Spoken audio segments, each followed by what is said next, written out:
Hello, my dears. Welcome to the AmethystLady Cast, where we talk gaming, esports, and all things for your gaming lifestyle. I am your favorite purple lady, AmethystLady. This be your main man, Bedtimebuddy. Hey, I hope everyone had a fantastic week. I hope if you celebrated Labor Day, then it was great for you as well, and that you're ready for this next shorter week. This is our 5th episode, and we are going to discuss all sorts of interesting things that have occurred during the week. So grab your beverage of choice and prepare for quite a few topics coming your way. So first and foremost, sir, this is becoming a trend. What, AmethystLady Cast? Other than that, the fact that we have to revisit last cast, we were talking about Shenmue 3. You did not see the trailer yet. So let's touch on that immediately. Okay. So now that you've seen the trailer, what do you think? Unpopular opinion. I think it looks fine, to be honest. Yeah. I understand that the graphics aren't up to date with today's standards. Mm-hmm. But there are other games that are not graphically amazing, like Minecraft and stuff like that, right? So, but also there's another argument that kind of goes, you have a story-driven game, so it should have amazing visuals. You think about Heavy Rain when it first came out, and Heavy Rain was story-driven game and had really good visuals for its time. Mm-hmm. And like Xenosaga for its time had amazing visuals. That's true. Story-driven game. Shenmue for its time had amazing visuals. Yes. Story-driven game. So you kind of don't want the visuals to be outdated for a story-driven game where you can really capitalize on like having environments and atmospherical things like weather, like dynamic weather, the climate, time of day change, all different kinds of particles from like cherry blossoms falling to dust and dirt along street edges, street lights and reflections, shadows, all of that stuff. I understand. I understand why those things will be important to the overall experience of a story-driven game. However, I was born in the 80s, and this isn't a make or break for me personally. I'm very curious about the story behind the game and what direction it's gonna go in. If Rio's actually gonna catch Land D, where does the girl come in? Some of the old friends that he had met in Shenmue 2 are gonna be around. Not to mention his rival. I probably can't call him a rival, but that pesky vermin of a villain that was around in Shenmue 1, around the docks, is gonna be around, and hopefully we get to see Le Shao Tao again, because you know what I'm saying, big man Le Shao Tao, you got it going on. But so I'm okay with it. It's not a deal breaker for me. It would be nice if the visuals got better. There was a lot of talk about the kid who had like the round head, and they were saying like that he had adult features, like an adult mouth, but it was a kid with like adult ears and adult teeth and kid eyes and kid face. Look, it just doesn't bother me that much. If I can pop a quarter into the see, this is the thing, right? Shenmue always kind of keyed on this thought of when you were a kid and your parents drag you to the supermarket and you're begging for quarters so you can like get like a toy out the little pop machine dispenser. And you like there's different things, right? You got like the sticky hand that you would just be waving around everywhere before your mom pop you in the back of the head and takes it from you. You got the super balls, and then you got like little collectible stuff too. You got candies. Like Shenmue really like it really calls back to how you felt in those moments, and you relive that through him and going to actual arcades that have cabinets and stuff like that, and mini games, and you have arcade rivals and trying to get high scores. Throwing darts and hanging out with friends in the game and stuff like that. It's all just really nostalgic, and I don't personally for me, there just can't be a deal breaker for Shenmue. It would have to underdeliver on such an extreme level for me to disown the game. Right. It would have to be worse than its predecessors by a very wide margin to disappoint me. So for now, I'm still in there. I'm still looking forward to seeing the story, where it goes. Hopefully we get Land D, because we don't know if we're gonna get another game, especially with the way that people have been reacting. True. So hopefully we get our hands on Land D and we get some type of closure for the story. If not, hopefully they do like data books or something, or maybe they actually write a book that kind of streamlines the entire story. There's just so much for us to know. We got to know about his dad and who his dad murdered, if his dad even murdered someone. Right. We got to know about Landy and his whereabouts, and then there's that gang. I forget what it was called, like the yellow head or the orange head gang or something like that. So we gotta learn more about that. Like maybe we can learn more about Li Xiao Tao's past and her brother, because her brother disappeared, and it's unclear who her brother is. Like imagine if her brother is Landy. Right. Wouldn't that be crazy? Because she hasn't even seen her brother in a while, and she's a martial arts master, and Landy is definitely no slouch, right? So, there's just so many questions. Like this whole prophecy that the girl was saying, that like her whole life this was her prophecy, that a man would come from the east and that they would be tethered together, and now Rio is just randomly showing up while she's washing downstream, and he rescues her, and then he just happens to have the Phoenix mirror, and she has the sword that's able to, like when they're working together, they unlock the door, and it has this big old mural and tells her all about the history and what they're supposed to do. It's just like the story just opened up so much. So I'm looking forward to the game, long story short. Awesome. All right. Well, that's great.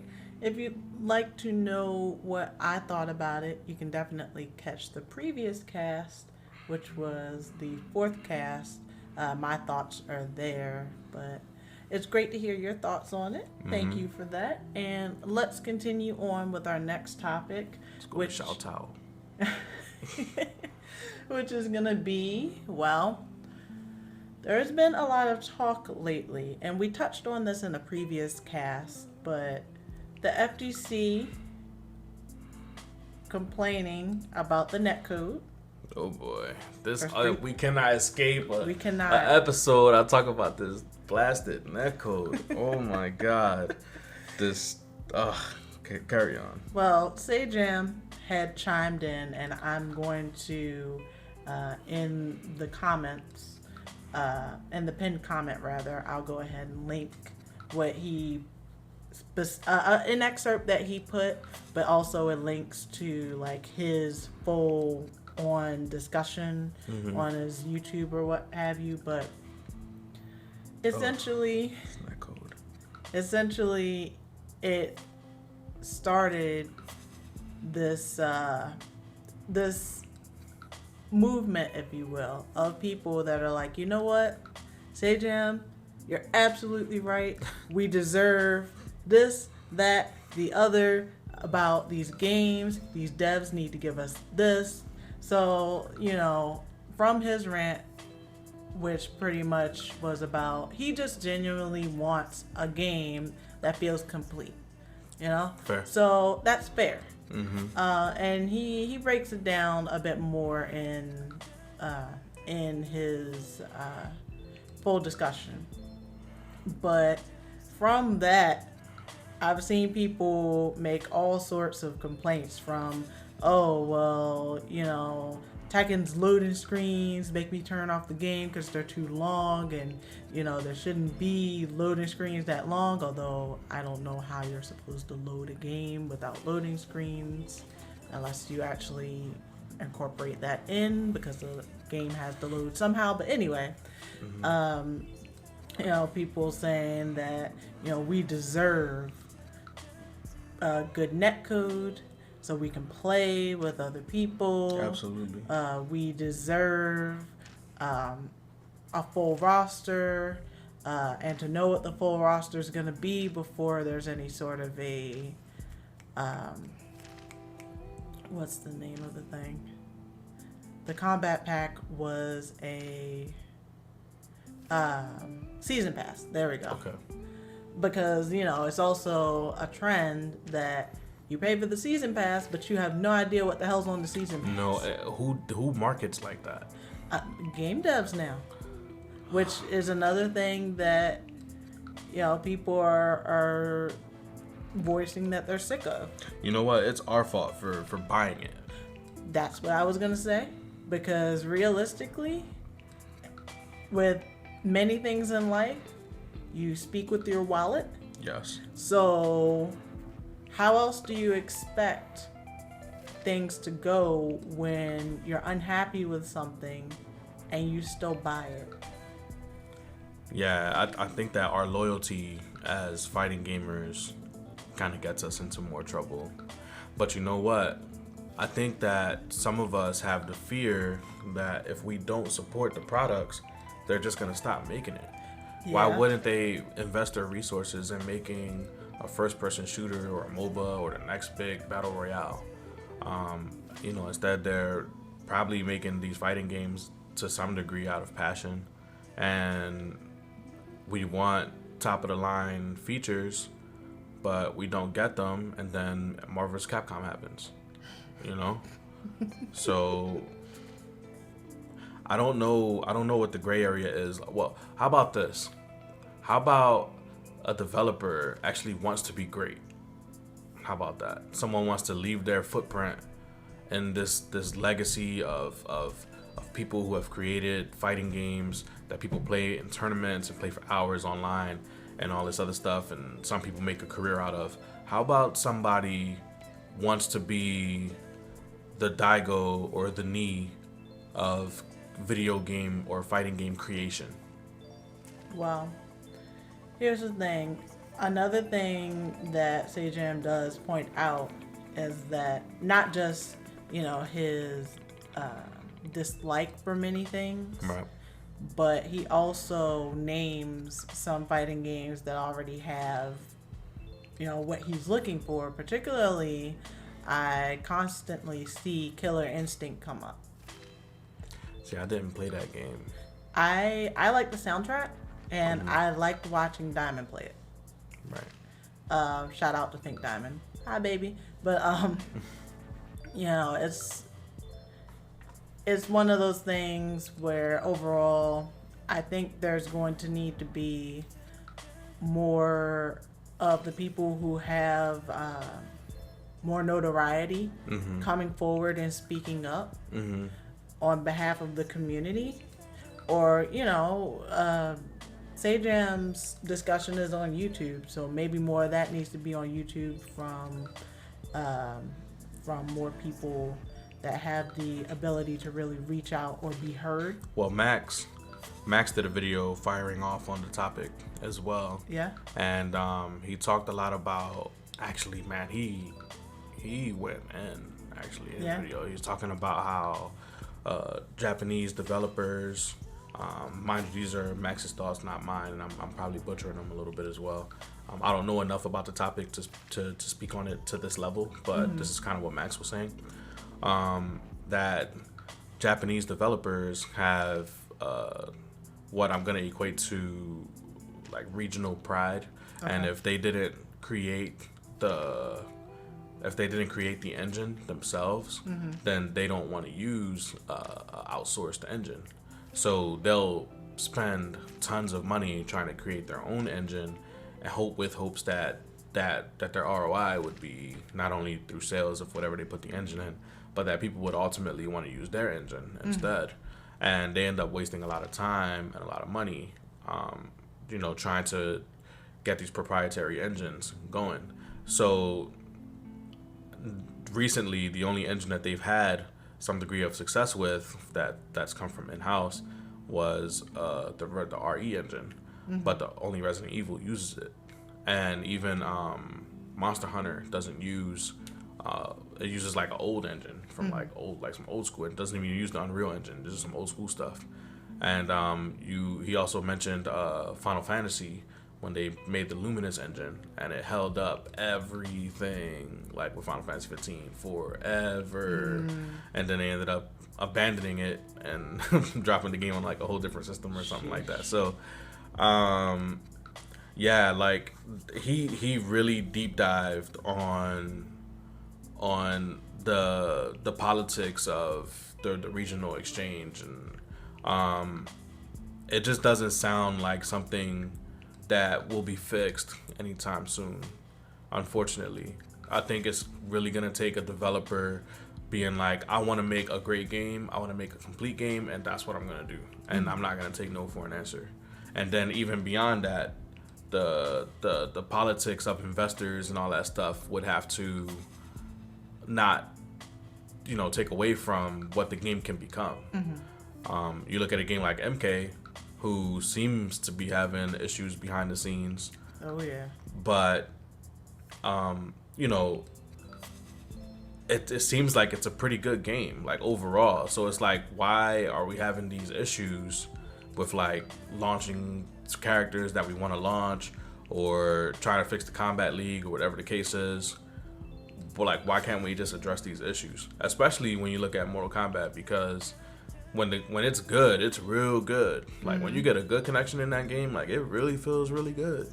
So, and I know like in the first couple weeks, everybody was very complimentary of the online. We only really bashed when Combat League started, because it was like, whoa, what's this? I'm forced to play against this guy. So, you know, I think it's just really gonna take someone with a good bit of pride in their work, that will follow through, that knows how to avoid all the corporate trappings and all the investor trappings, and just to deliver a nice, good, compact game that runs really well, and that is interesting and fun to play, that's not targeting a new audience or an old audience, something that's like right in the middle somewhere, has a little bit for the people that like to do complicated stuff, has a little bit for the people that don't want to go too ham. You know, something that feels good when you play online. Like, what, at this point, you know, we're almost in 2020. Right. Why can't I connect to someone from California and have a nice match? I could understand, you know, someone from Japan or something like that. You know, that's pretty husky, trying to cross through all that water and stuff. But like all in the United States, or someone's in Canada or Florida or something. Like we're pretty much in Philly. Why can't I get a solid connection with that person? Why does it always have to be somebody that's also from Philly or from New York or New Jersey or Maryland or something, you know? Right. At this point, I should be able to connect to people that are in Indianapolis or Texas or something, you know? I should have a pretty good connection with them. So, I don't know. I don't think that regional locking is the way. That's been the trend, to be like, if you want to have a good connection, region lock it. Connect to people that are closer to you, and then you'll have a better connection. How about we just fix it?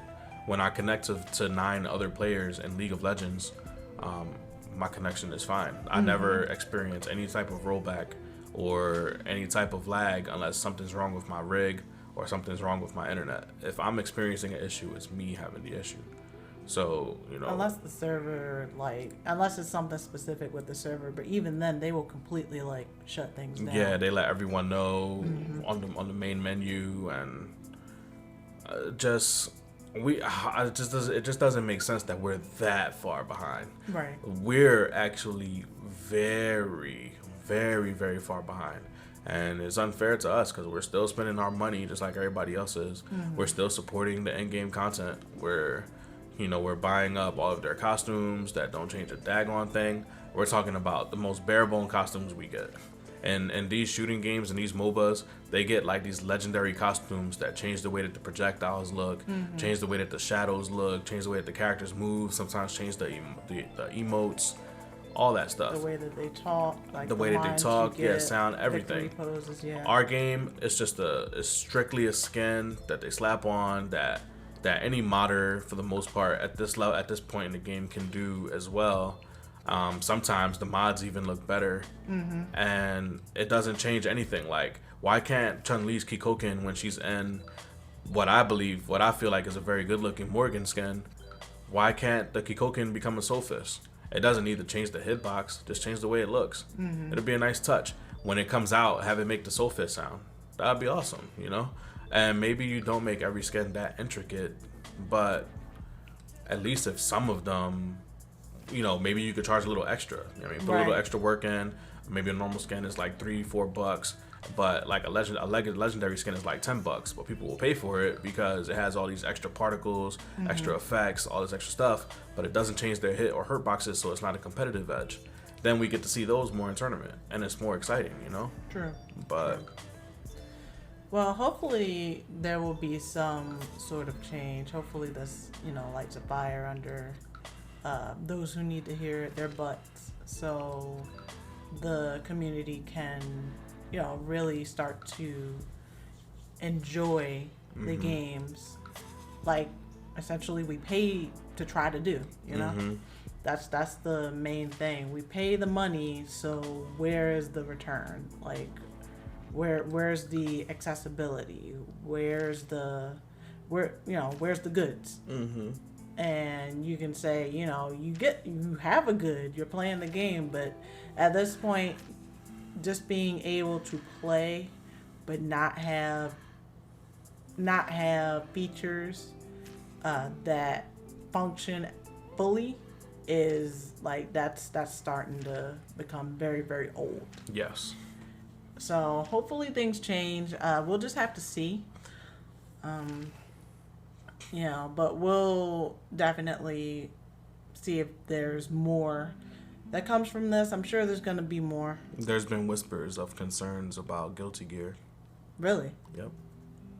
About Guilty Gear? Yep. You mean going through the same thing? Yeah, because some of the verbiage that they've been using. Okay. Well, So they're concerned that the netcode's going to be similar to Guilty Gear Xrd. yeah, that netcode was absolute garbage. Yeah. Like absolute. And we just played through it because we like the game so much. Right. Yeah. That's gonna have to change. So, I know people were asking if Sejam's rant could be translated to Japanese and then sent. So hopefully something happened. Reverse with that. FTC translated. And you know, go from there. But if I could do it, I would make it. But obviously I can't do it. I'm sure, you know, he's got plenty of volunteers willing to do that. So hopefully that's already happened. Well, make sure that you guys check out Max's too, because it's kind of odd how like Max has been complaining about this stuff for years, and he even went as far as doubling down on that fact when in his video he was like, I've been talking about this stuff for years. Now I don't know if that was a bit of a jab at the community, like how come when Sejam starts talking about it now it's this big hot topic, but you know, I've been talking about it this whole time. You know, I ain't like where was that energy at when I was out there on the battlefield with my flag and my horse. You know He was out on the battlefield alone. Yeah, by himself, and then got speared up and came back like all hobbled and defeated. So you know, make sure y'all check out his video too, because his thing was fiery and passionate. All right. I'll definitely have to check that out too. I'm very curious. But all right, along the same lines, still talking about Street Fighter League. Street Fighter. Well, Arturo, Young Art, did publish on Twitter a response to his being selected for the Street Fighter League. I'll provide a link in the pinned comment so you can see it if you'd really like to see it. But essentially, he was thankful he got picked. He didn't know why he got picked over someone else with more votes. Like, that was never disclosed to him. He pretty much was saying that people should blame Smash.gg, not Capcom, for this situation to begin with. Because if the voting didn't end an hour earlier than it was advertised, then this whole situation wouldn't have happened. He would have got the dub. I don't know. He's saying he would have got the dub. He said if one more hour would have went through the way it was supposed to, he would have got the dub. I don't know. Anyway, here's what I'm gonna say. There definitely is some blame on Capcom, in my opinion. And the reason is they were transparent with why Guilty wasn't allowed on the show. Yeah. Where's the transparency about art being selected over someone else who had more votes? First answer if you ask me. Like, you have a good thing going where the community is, reciprocating with positive responses about the way you've been doing your PR, the way you've been, paying attention. Mm-hmm. This feels like a mess up to me. And that's because, like, there needs to be transparency with both, like, that situation that already occurred and this one, because people are clearly wondering what's happening. So you leave a lot of room for speculation when you just let something like that fly and don't actually provide a statement. Now, yeah, there definitely needs to be transparency, in my opinion, on why someone with more votes did not get to be the rightful replacement. Now, there were people on the Thread for Arts post saying that there was no rule for the next highest votes to get in. So even someone was like, oh, well, there was someone who played Sim who couldn't get in, so they replaced it with another Sim player. So maybe that was their thinking. I'm not trying to hear that, me personally. Mm-hmm. What I'm trying to hear is exactly why it happened. Because more than likely, they're going to do another Street Fighter League, and people are going to be like, oh, well, even though this voting happened, already we got to worry about if something happens with the voting, because, people are already skeptical about how any sort of voting on anything is kind of rigged. Do you believe that art was handpicked? Yes. Do you believe that it was a mistake, or do you believe that it was intentional that he was picked? I think it was intentional. Yeah, see, and that's tough because the integrity of the pick was supported by the fact that this was a fan favorite pick. Mm-hmm. And the developer, I guess there was no rule against the developer voting, but that would have just counted as one vote, right? Mm-hmm. It's not like if we're dealing with like some electoral college situation or something like that. Like, it was just based on what we understood. It was based off of the total number of votes. So, man, there should have at least, if nothing else, like in boxing, when everybody wants a really big fight and the boxer doesn't want to, like the champion doesn't want to fight the number one contender for whatever reason, they go behind the scenes, they pay the number one contender some step aside money. This is like literally what they call it, step aside money. So that way he doesn't have to. So that way the number one contender doesn't make us think about the champion not fighting him, and the champion can go pick whoever they want to fight, or fight some guy that's coming up from a different weight class with a bigger name and a catch weight or some silly stuff like that. Amizi wasn't even notified or messaged or nothing. Mm-hmm.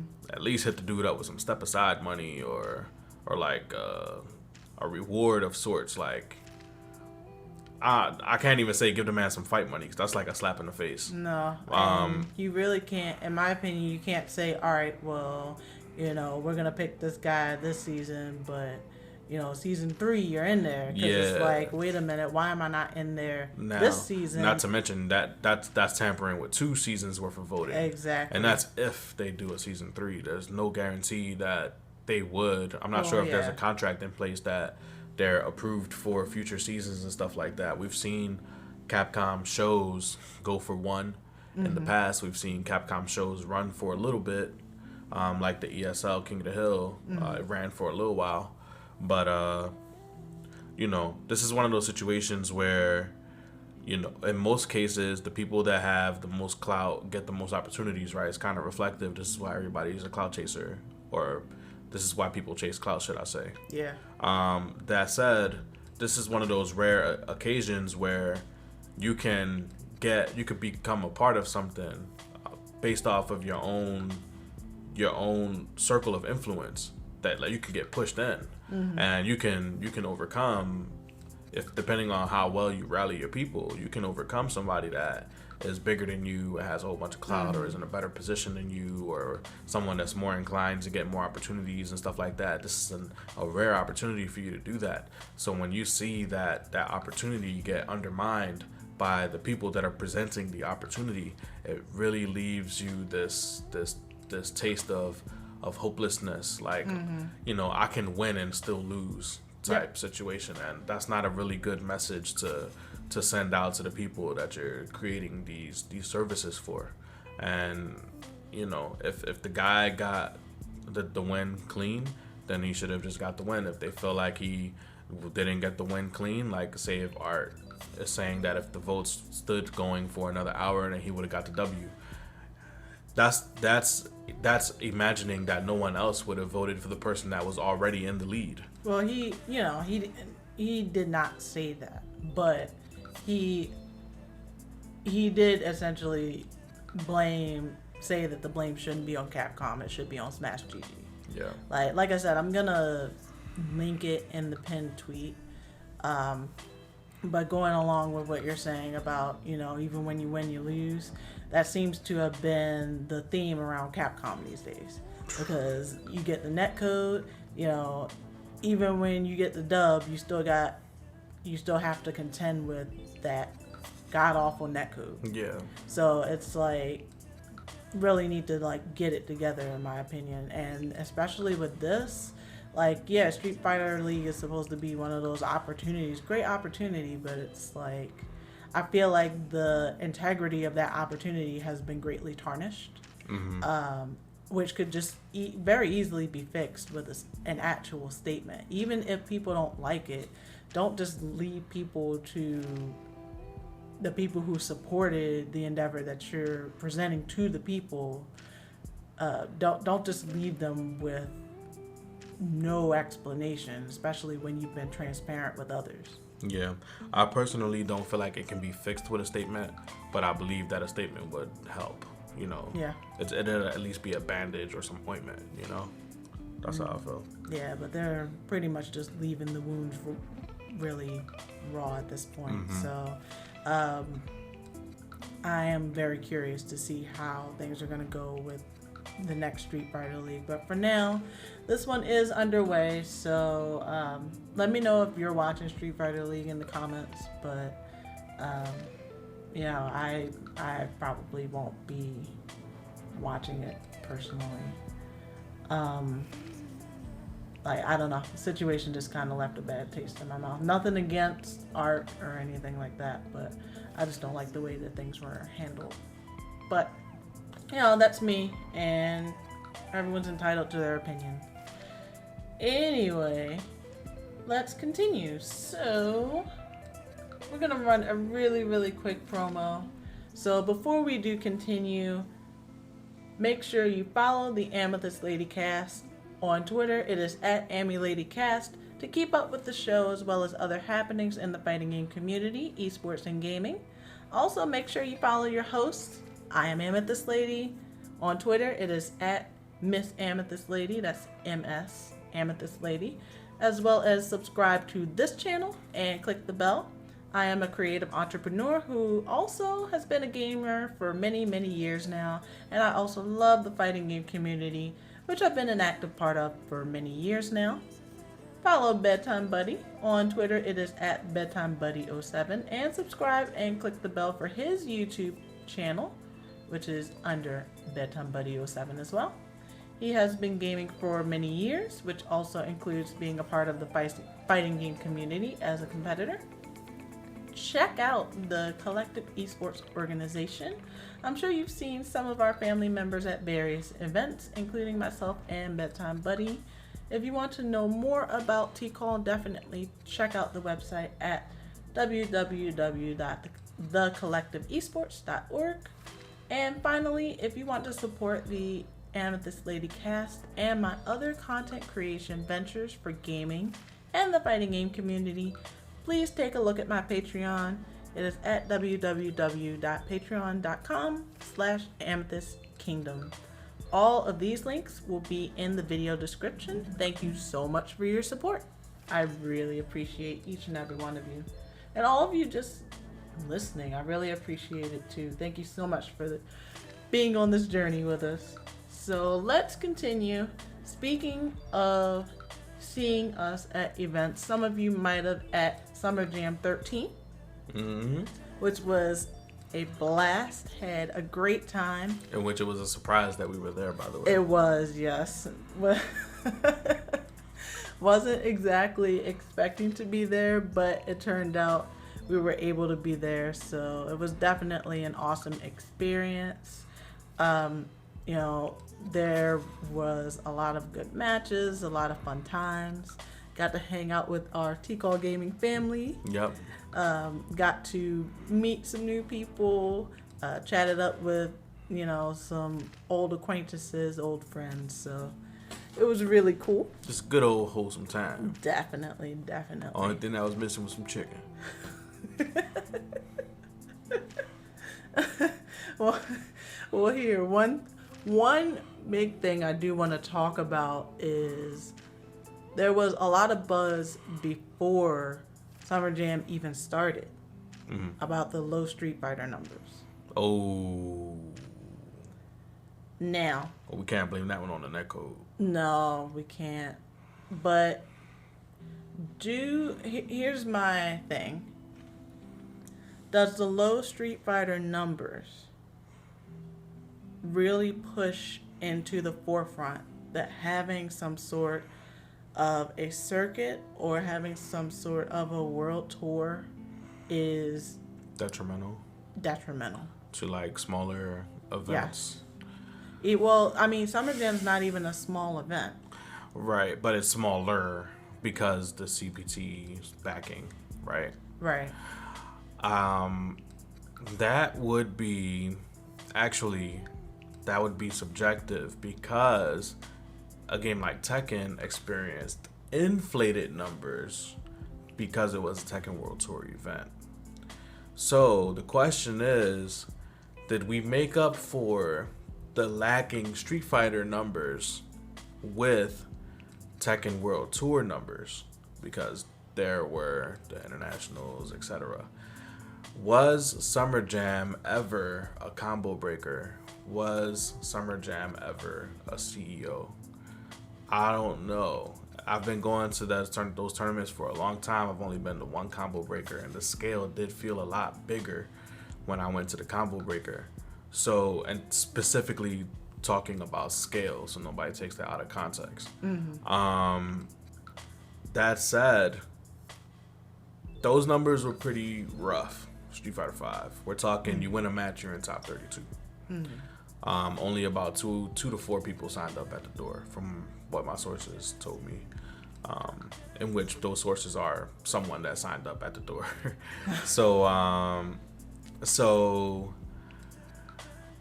yes, the bigger event does have an impact on the smaller event. That's kind of self-explanatory. If the real competitors are going to try to go to those events, in which kind of strips a bit of the allure to go to the event in the first place, depending on what your goal is, right? Do you go to the event because you want to win, or do you go to the event because you want to test yourself against the best players? The opportunity to test yourself against the best players is stripped by the fact that there's another event that you may or may not be able to get to, depending on where it is, at the exact same time. And sometimes the tournament organizer is powerless to be able to dictate if or not their event is in conflict with a bigger event. Sometimes they just got to run it when they can run it. So the question is, did it affect the bottom line for the TO? If not, then I guess it's okay. From what I observed, only Street Fighter had surprisingly poor numbers. There were, numbers could have been better in other games like Sam Show, etc. But a lot of, Sam Show players, a lot of those players are crossover players from other games. A lot of people like Sam Show. So even me, but characters. She's fine. Stop it. As a matter of fact, I'm gonna show you a stream that I was watching this morning. The Wu Rishang was actually doing great. Okay. Against a high level Darley. So I'll show you that. All right. After the podcast. So yeah, like, it's unfortunate that happened to the tournament, because then that also builds a narrative about the players, the players that performed. True. And like would they have performed if stiffer competition was there? Is obviously a narrative that can be built, but that's not the fault of the player that showed up. It's just like an athlete would say, I'm just here, whoever you put in front of me is who I'm gonna beat, and that's it. So for the competitor, that's the only way you could look at it. If I get John Doe from down the block, then I'm gonna beat him up. If I get Tokido, I'm gonna beat him up. Like either way, your thought process has to be that I'm gonna beat my opponent. Right. So not anything to take away from the players, but it's just unfortunate that they don't get the opportunity to test themselves against the best players in the world or even in the region, because that would be something I would consider as a regional tournament.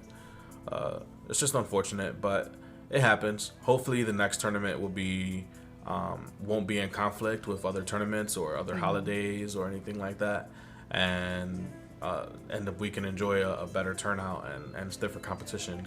But things like that will happen, and hopefully it's just a lot better next time. That's fair. I mean, that's definitely a very fair perspective, so it's appreciated. Another thing I can add to that is, I personally don't feel like being on a world tour circuit or all that is necessary as long as you have the support of the community. Soul Calibur's been doing great with us. Like, they've had very strong numbers. I saw a tweet where I can't remember who it was, but they had mentioned that for the Matcherino, Soul Calibur has some of the most giving people, because they clear easily like $1,000 often. So it's just one of those things where, will the community support it? A lot of the game longevity is on the community itself. The onus is not on whether there's a world tour or not. And think of it this way, I mean, Tekken has been doing perfectly fine without a world tour for many, many years. Mm-hmm. Many years. So, you just gotta support the game that you want to play. But going on to just list some of the placements. So I believe Rao had won Street Fighter. Yes. And Coach Steve won MK11. Killy XX won DOA. Excalibur Blaze was there, and he was favored to win, right? Yes. He's never, from what the lore is, he's never lost at a tournament before. Wow. This is his first time not getting first, including his very first tournament. Wow. Well, he's that's what the lore is. I don't know. I haven't researched it, but that's what the lore is. I mean, he's newly acquired by XL, and I know there's a little bit of a, what is it? There's a saying that when you first get sponsored, then you don't do well your first tournament. Though what? If getting third is not doing well, then I'll take it. I mean, I definitely understand. It's just to the standards of the player, I'm sure. Look, we're in a world of players that daggone near throw parties when they make it out of pools. You know what?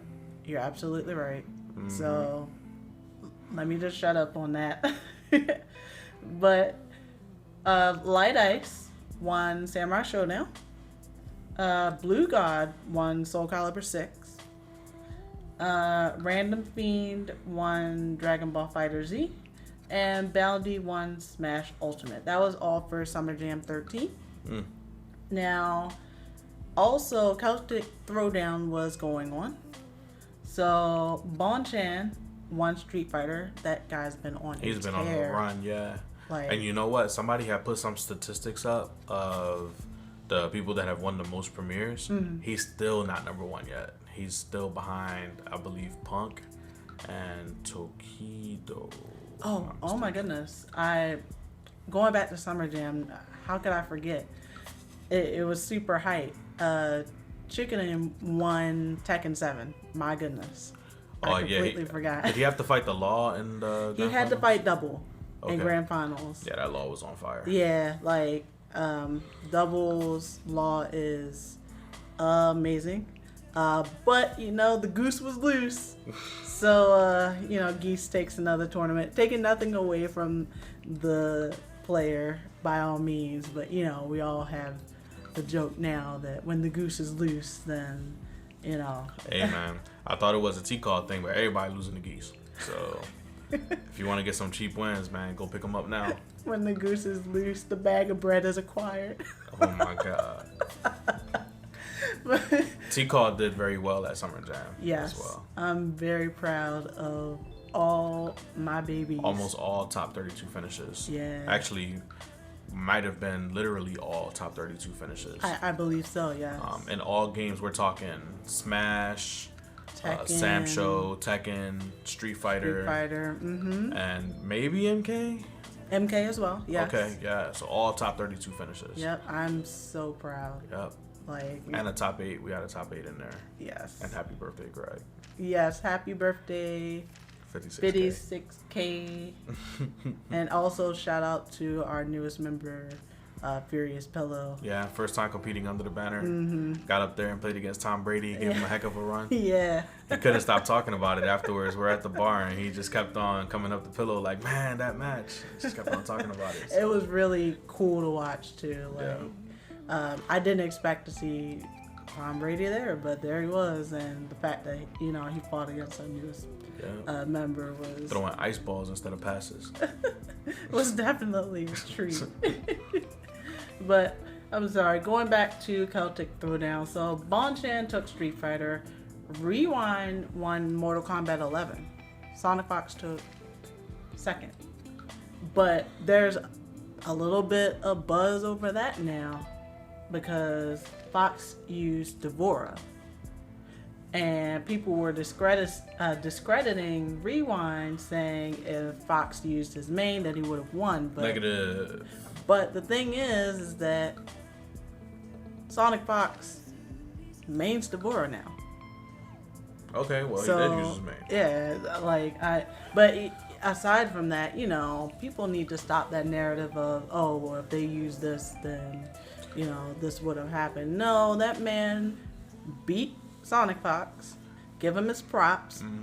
Leave it at that. Yeah, Sonic Fox ain't go to that tournament to lose. Right. So, it just irks me. But, let's see. Stop the madness. Gotta stop.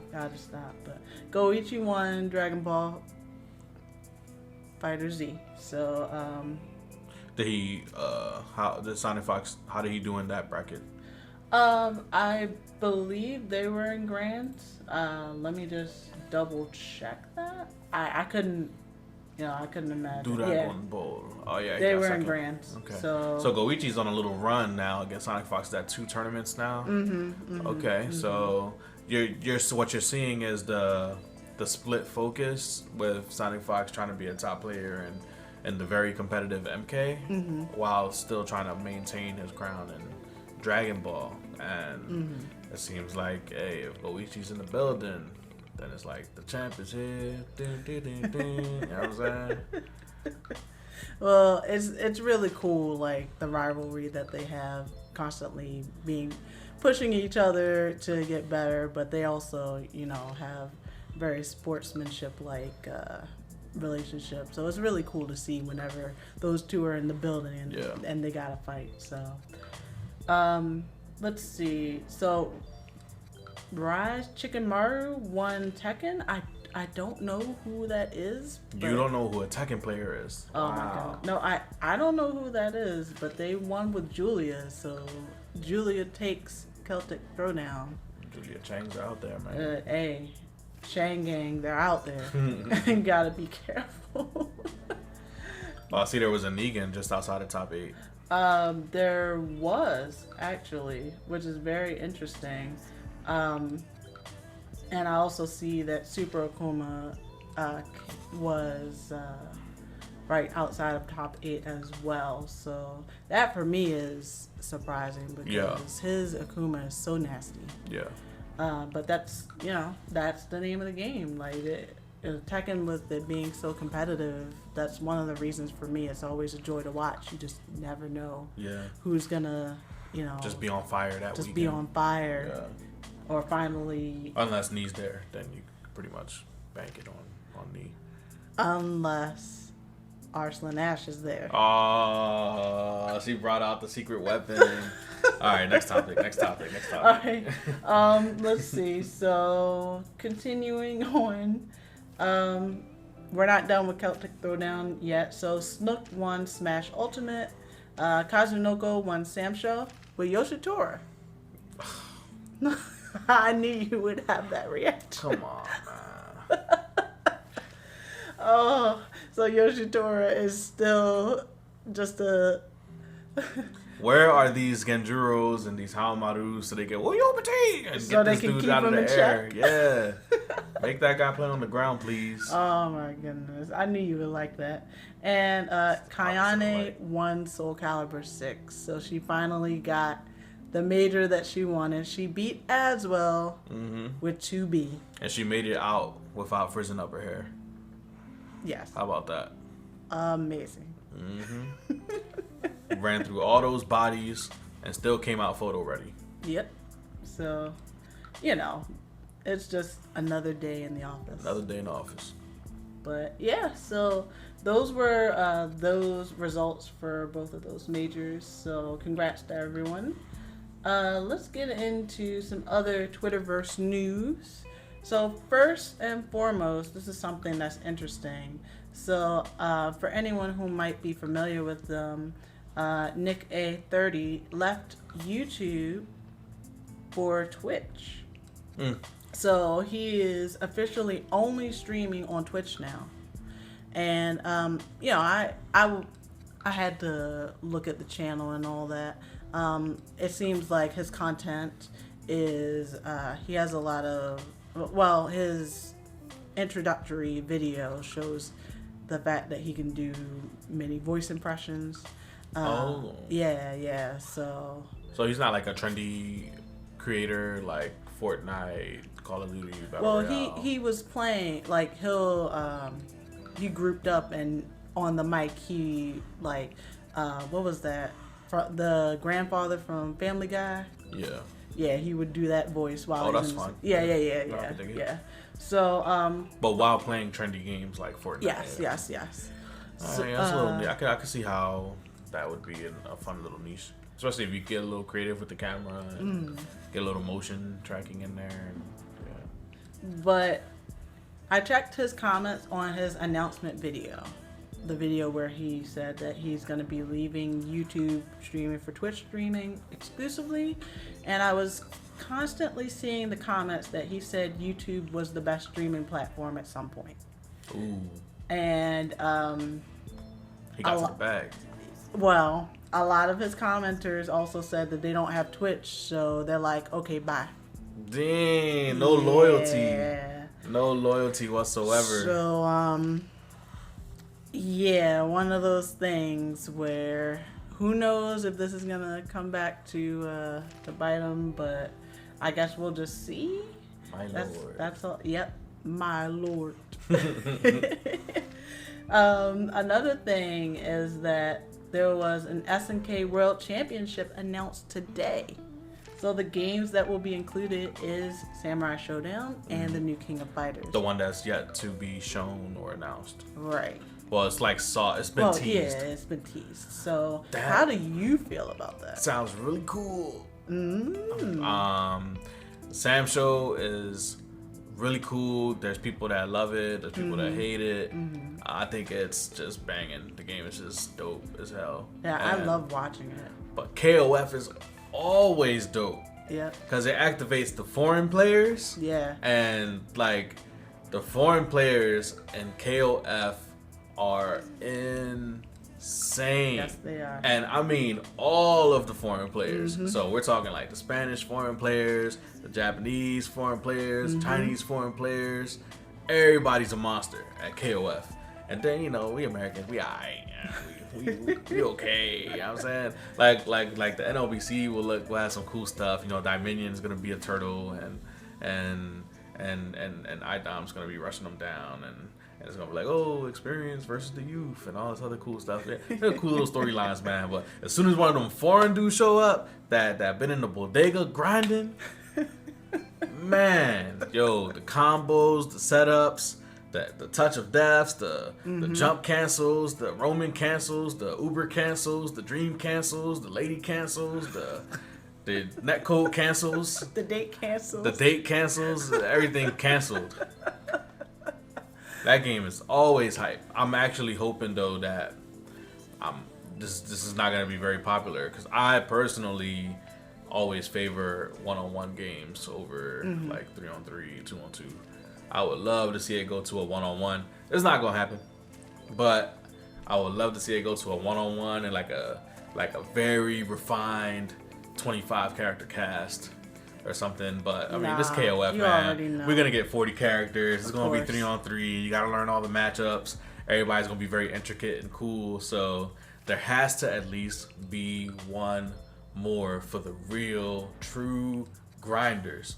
And it's always KOF. It always delivers. So I'm just hoping that this one just does what it always does, and it's dope. And I'm hoping to see a really cool super on Iori when he's evil, that he's like ripping your guts out and all that cool stuff. And and your villains. Yeah. Odo Iori, I want to see the old school joints, just beat you down, then put you down on the floor, then rip your guts out, look back at the camera like, what you looking at? And then go right back to ripping your guts out.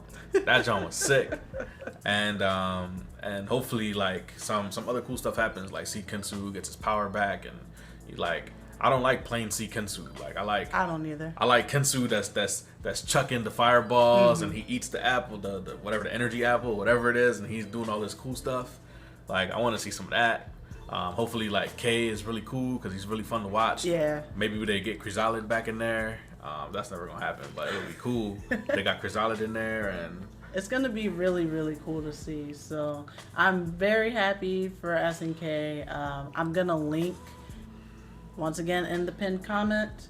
Lots in the pinned comment today, but I'm gonna link the official announcement that they actually sent out. So that's gonna be such a joy. Oh man, if they get some Mark of the Wolves characters in there, that would be so cool. Yo, some Kim Dong Han, some Gado.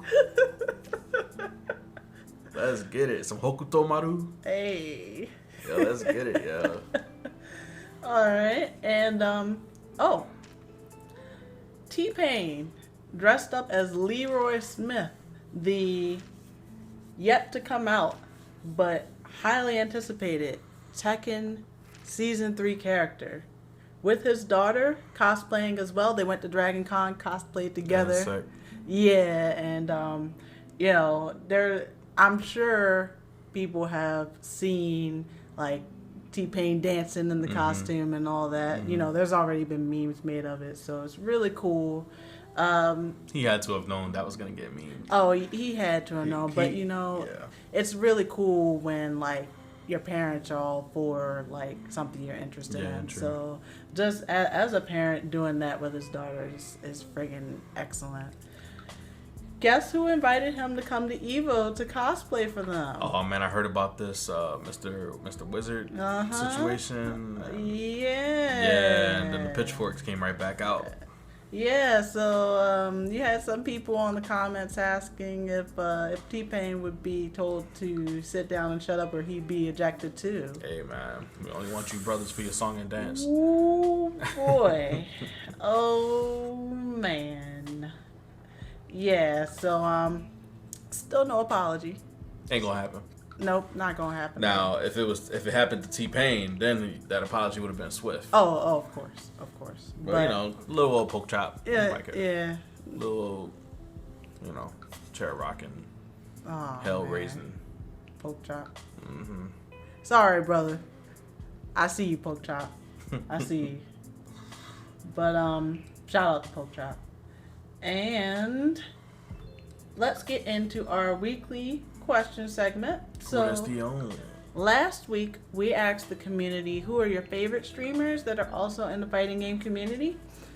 Now I don't know, maybe people didn't like this question too much, but I did get a couple responses in my Discord. From Daddy Lils, he did say bum stream. So shout out to Bum. And Mako Materia. I haven't heard of that stream. I have to check that one out. After asking a few questions, said, well, I guess by default it would be me. So I wasn't looking for that, but thank you. Somebody came up with the right answer. Yes. I appreciate it.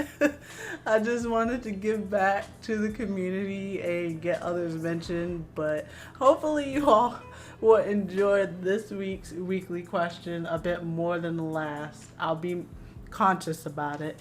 So this week's weekly question is, what upcoming game release are you most excited for? Let us know. Let us know. We want to know what you think.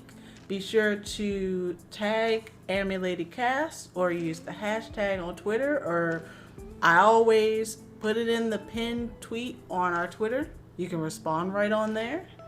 We will see your thoughts. You can also join the Discord and put your thoughts in the AmethystLady Cast channel. There is a dedicated channel for that. Your answer might be included in the next show. Make sure you answer or I'm going to come find you. Definitely answer. We want to know what you think. But for now, this officially marks another week in the books. Hey, we're getting pretty good at this thing. We are. This is awesome. Oh, I do know that we mentioned segment Power Wave. It is coming. It is coming. Yes. It is coming. Trying to flesh out all the details, but it is definitely coming. The show is growing, and I'm so thankful. And we've heard the request of camming up during the cast. Yes. And it is in consideration. Yes, definitely. We do have some things that we want to roll out first to kind of spruce things up a bit. Mm-hmm. And hopefully you guys like all of those things, and maybe at some point we can tackle that as well. Yes, definitely. Thank you very much for the suggestions. Keep them coming because, you know, we are listening. We see you. Don't be scared of sounding rude, man. You know, if you think that, bedtime sound kind of soft, you know, we can talk about it. All right, but I am AmethystLady. And your main man, Bedtime Buddy. Check the links in the description. Check the pinned comment. Thanks for listening, my dears. Until next time, bye.